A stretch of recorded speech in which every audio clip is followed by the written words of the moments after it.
میرے نبی نے فرمایا قیامت کے دن میں اٹھوں گا، میرے دائیں طرف سے ابو بکر اٹھے گا، میرے بائیں طرف سے عمر اٹھے گا۔ حضرت بلال کی قبر ملک شام میں ہے، لیکن میرے نبی نے فرمایا بلال میرے قدموں سے اٹھے گا، مدینے سے اٹھے گا۔ ہائے ہائے، اب نے کہا لوگ پیدل چلیں گے، میں براق پہ چلوں گا، بلال میرے آگے سرخ اونٹنی پہ سوار چلے گا۔ جب میدان معاشر میں پہنچیں گے تو بلال اونٹنی پہ کھڑے ہو کے کانوں میں انگلیاں دے کے اذان دے گا۔ وہ اذان بلالی رہ گئی رسم اذان، روح بلالی نہ رہی، فلسفہ رہ گیا تلقین غزالی نہ رہی۔ وہ اذان بلالی ہم سب سنیں گے جب کہیں گے اشہد ان لا الہ الا اللہ، تو سارا میدان معاشر کا مرد عورت کہے گا سچ کہہ رہے ہو۔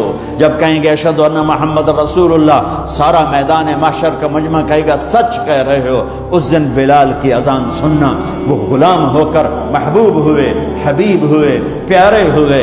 جب ہائے ہائے ظہر کی نماز کی اذان دینے لگے، اللہ کے نبی کا انتقال ہو چکا ہے، جب اشہد ان محمد پر پہنچے تو روتے روتے روتے آواز بند ہو گئی، اور جلدی سے اذان پوری کر کے نیچے آئے، کہا آج کے بعد قسم اٹھاتا ہوں اذان نہیں دوں گا، میرا نبی نہیں ہے تو اذان بھی نہیں ہے۔ اور حضرت ابو بکر سے اجازت لے کر جب وہ خلیفہ بن گئے، جہاد پہ چلے گئے، 6 مہینے تک آئے نہیں۔ لاکھوں صحابہ جہاد میں گئے، کسی کو میرے نبی خواب میں نہیں آئے، صرف بلال کو آئے۔ بلال یہ کیا بے وفائی، ہم سے ملنا ہی چھوڑ دیا، ہمارے پاس آنا ہی چھوڑ دیا۔ آنکھ کھلی تو ان کو یوں لگا جیسے اللہ کے نبی زندہ بلا رہے ہیں، یا رسول اللہ میں آ گیا، یا رسول اللہ میں آ گیا۔ اور اسی وقت اونٹنی کو بھگایا۔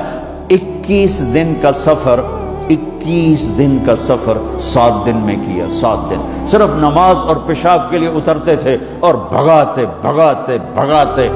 8ویں دن جب مدینے میں پہنچے تو آتے شور مچایا، یا رسول اللہ میں آ گیا، یا رسول اللہ میں آ گیا۔ ان کے ذہن سے نکل گیا کہ آپ تو دنیا سے جا چکے ہیں۔ جب مسجد کے قریب پہنچے تو پھر تڑپ اٹھے اور چیخنے لگے کہ آپ تو ہیں ہی نہیں۔ پھر گئے سیدھے قبر پہ جا کے یوں قبر کو لپٹ گئے، یا رسول اللہ میں تو آ گیا ہوں، آپ کہاں ہیں؟ یا رسول اللہ میں تو آ گیا ہوں، آپ کہاں ہیں؟ یا رسول اللہ میں تو آ گیا ہوں، آپ کہاں ہیں؟ بے قراری میں روئے جا رہے، میں تو آ گیا ہوں، آپ کہاں ہیں؟ میں تو آ گیا ہوں، آپ کہاں ہیں؟ نماز کا وقت داخل ہو گیا۔ کون سی نماز تھی اللہ ہی جانتا ہے، اور سب کو پتا تھا بلال نے قسم کھائی ہے کہ اذان نہیں دیں گے، لہذا کسی کو جرت نہیں ہو رہی کہ بلال سے کہیں آج اذان بلالی سنا دے۔ تو چند صحابہ کو خیال آیا کہ نبی کے نواسوں کو سفارشی بناتے ہیں، حسنین۔ آپ نے فرمایا میری آنکھوں کی ٹھنڈک حسن اور حسین، میرے جنت کے پھول حسن اور حسین۔ آپ ان دونوں کو اٹھاتے اور دونوں کو سینے سے لگاتے اور کہتے اللہ میں ان سے پیار کرتا ہوں، تو بھی ان سے پیار فرما، اور جو ان سے پیار کرے ان سے بھی پیار فرما، اور جو ان سے بغض رکھے ان سے بغض رکھ، جو ان سے نفرت کرے ان سے نفرت کر، جو ان سے پیار کرے ان سے پیار کر۔ صحابہ آئے بچوں کے پاس، حسن حسین، کہ بچوں آج کسی کی نہیں چلے گی، تم بلال سے کہو اذان دے۔ تو یہ دونوں ننھے منھے بھائی، حسن 7 سال کے، حسین 6 سال کے، 10 مہینے کا فرق تھا دونوں بھائیوں۔ چچا ایک درخواست، کہ میرے ماں باپ آپ پہ قربان، آپ درخواست کیوں کہہ رہے ہیں؟ آپ امر کریں، آپ حکم کریں۔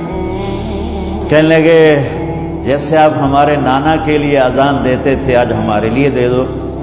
تو ایک دم وہ رونے لگے بلال، کہا ہے میرے بچوں میں نے قسم اٹھائی تھی کہ میں اللہ کے نبی کے بعد کبھی اذان نہیں دوں گا، لیکن تم پہ تو ہزاروں قسمیں قربان ہیں، میں اپنی قسم توڑتا ہوں اور اذان دیتا ہوں۔ جب وہ چڑھنے لگے اس بی بی کے گھر، قریب ایک انصاری عورت کا گھر تھا جس کی چھت پہ چڑھ کے اذان دیا کرتے تھے، تو سانس رک گئے، سب کے آنکھیں پھٹ گئیں، اور وہ یوں منظر دیکھ رہے کہ آج بلال تو ہے، محمد مصطفیٰ نہیں ہے۔ آج اذان بلالی تو ہوگی لیکن محمد مصطفیٰ کی جھلک نہ ہوگی۔ جب ان کانوں میں انگلیاں، جب انہوں نے اللہ اکبر کہا تو مدینے میں گھر گھر ماتم بچھ گیا، عورتیں بھی چیختی ہوئی گھروں سے باہر نکل آئیں، سارے مدینے کی گلیوں میں چیخ و پکار مچ گئی۔